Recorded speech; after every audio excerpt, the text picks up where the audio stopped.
Okay, welcome. And in this video, we'll be talking about boosting and running of ads.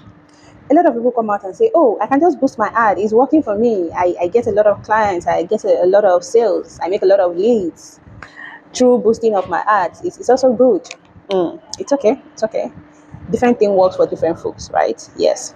So in this very video, we'll be talking about the advantages and disadvantages of running direct ads and boosting of your post on any of the Meta platforms. Good.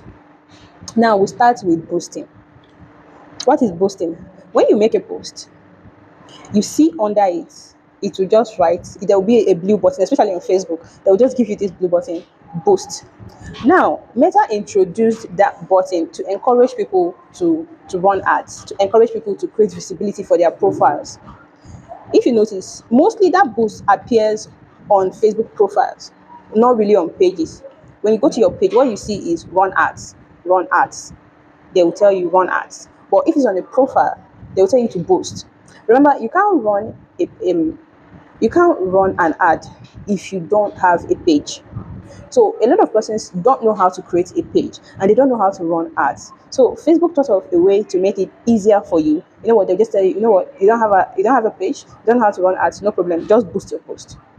So immediately you click on the boost, they tell you to pick an objective, make payment, and then you boost it. You didn't run an ad. You just pushed your post so that people will see it.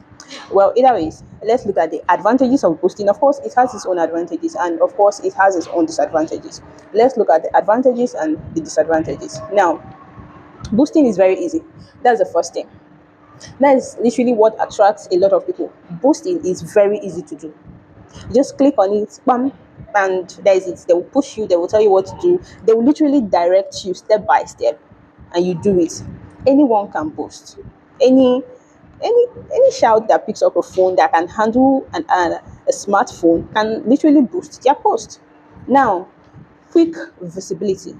Boosting is for quick visibility. This is the core essence of boosting, visibility. When you're trying to get people to like, to engage, to comment, of course, when you're trying to get people to engage with your post, boosting is the way. Like you're not trying to make sales, you're not really creating awareness, you just want people to engage with your profile. It's okay, you can boost. You don't really have any specific target, you can boost. Then the third thing, cheap entry points.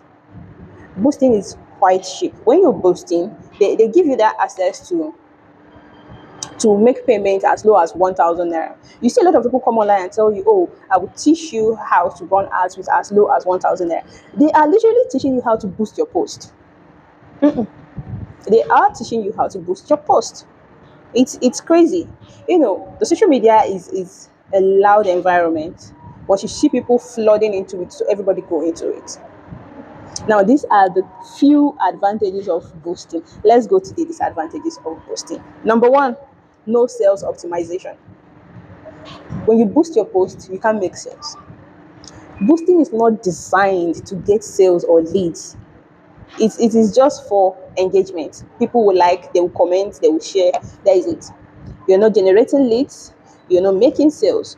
For bloggers, you're not generating leads. If you want to get leads from a social media platform down to your website or possibly down to your WhatsApp account, you can't use boosting. You can't. Number two disadvantage of boosting, poor targeting. It doesn't give you that broad, chance to target specific range of persons you want to you want to associate with, or you want to buy your product. It doesn't.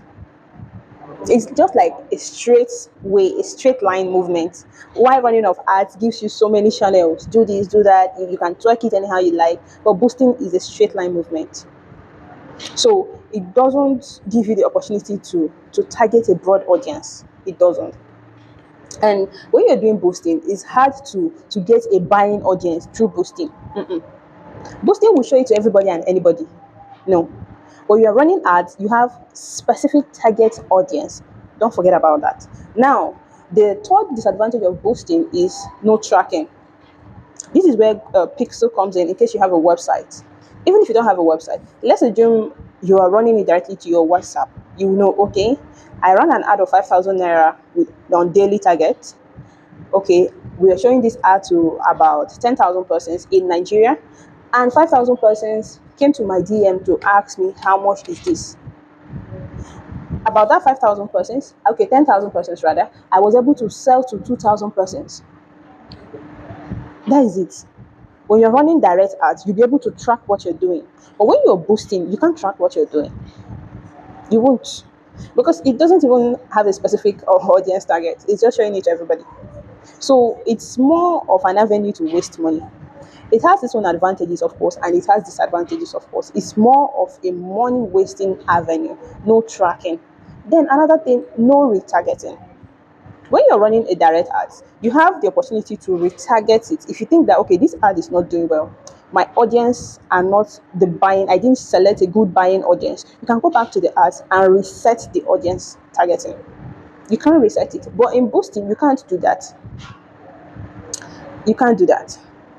You just get people to comment and people to like your post. That's what boosting does. Now let's go to ads, running of ads. Advantage of running of ads. It is goal oriented. It is a goal oriented advertising. Advanced targeting. You have a broad opportunity to pick people that are interested in what you're doing, people that have shown interest in what you're doing, people that have searched for it on their Facebook before. Like there's a broad audience targeting when you're running direct ads. The next thing, conversion tracking. You can track when you are running direct ads, you can track what you're doing. Because even if you're using business suite, you will see the column for tracking. You know the number of persons that this ad was shown to, you know the number of persons that clicked on your CTA, you know the number of persons that were converted. So it is very, very specific. It is target oriented. Then another advantage of running an ad is your better RIO, return of investment. ROI, sorry, ROI, return of investment. If you're putting in 20,000 to running your ads, you know, okay, I'm expecting to make sales of about 100 to 200,000. You have a clear ROI, return of investment. You know, with 20,000, I should be able to hit 65 to 75,000 persons in Nigeria. That is a lot. 65,000 to 75,000 persons from the age of 18 to 70 in Nigeria. Good. That means return on investment, ROI, should be, give or take, I should be getting 200 to 300,000. Are you getting that? Yeah.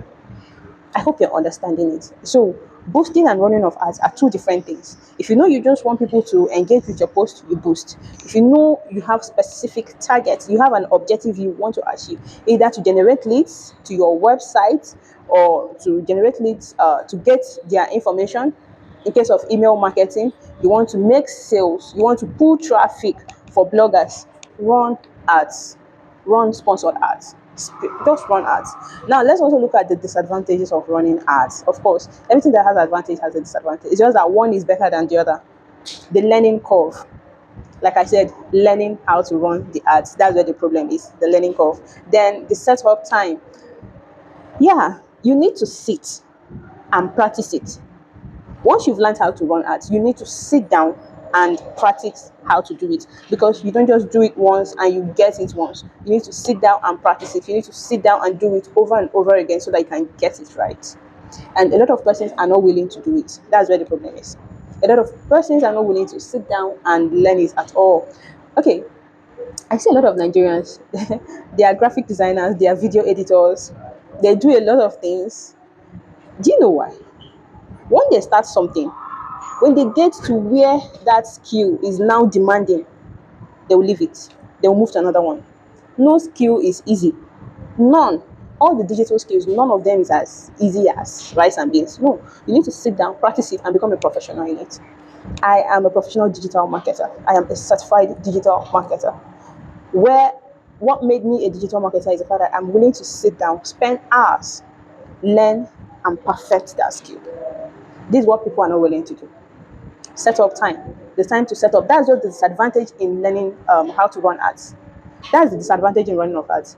The time to set up your ad account, the time to set up your portfolio, the time to even edit your videos that you want. Oh my goodness. A lot of people are not willing to do that. Then the third disadvantage is ad restrictions. Sorry, account restrictions. Due to various mistakes, when you are trying out one or two things, your account might be restricted. Your ad account will get restricted if you're not careful. So a lot of persons, once the first ad account is restricted, that is it. They will not want to try again. So that's literally the disadvantages. If you ask me, depending on your objective, if you just want people to comment and like your post, you post it. If you have a specific target audience, you have a specific objective, you run your ads depending on what you want to achieve. Okay, see you in the next video.